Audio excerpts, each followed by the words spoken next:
নমস্কার। ডিস্ট্রিক্ট পুরুলিয়া। আমরা এই ঘূর্ণিঝড় বলা যেতে পারে আমরা এখন পৌঁছে গিয়েছি গড় পঞ্চকোট। এই মন্দিরে ভগ্নদশা এবং রাজবাড়ি কিছু ভগ্নদশা তুলে ধরছি। পাহাড়ের ঠিক পাদতলে রাজবাড়ির বিভিন্ন ভগ্নদশা ছড়িয়ে ছিটিয়ে রয়েছে এবং কিছু মন্দির, কিছু গেট, তার নির্দেশন পরিলক্ষিত হচ্ছে এখানে।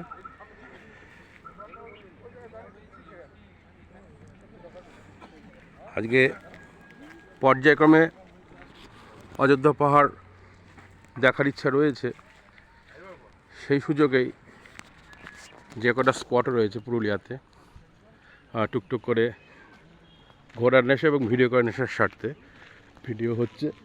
এবং যেটা গড় পঞ্চকোট পর্যটন কেন্দ্র হিসাবে বর্তমানে প্রচুর লোকের সমাগম। ইতিমধ্যে অনেক ট্যুরিস্ট এসেছে এবং শোনা কথা আগামী এই যে আপনার দোল উপলক্ষে শান্তিনিকেতনের পাশাপাশি এখানেও প্রচুর সাধারণত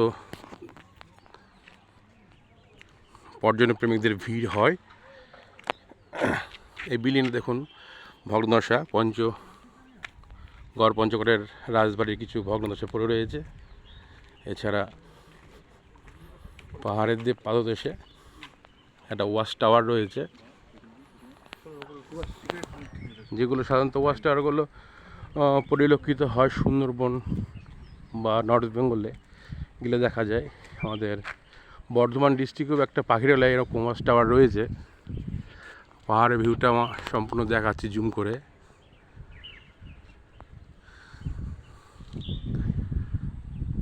খুব সুন্দর প্রাকৃতিক মনোরম পরিবেশ, প্রকৃতির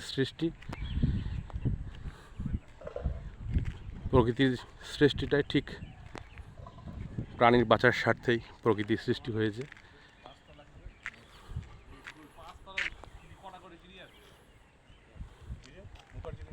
খুব সুন্দর পরিবেশ। পরপর আমাদের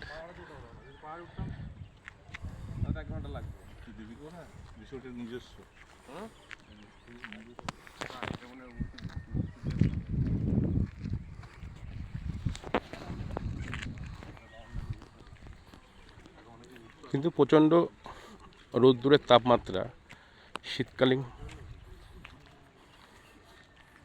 টুরিস্ট স্পটের যে একটা চাহিদা সেটা হয়তো জমে ওঠে সাধারণত, কিন্তু এখানে যে তাপমাত্রা, সেই তাপমাত্রায় পাহাড়ের পাদতলে হাঁটা বা ঘোরা কষ্টসাধ্যের বিষয়।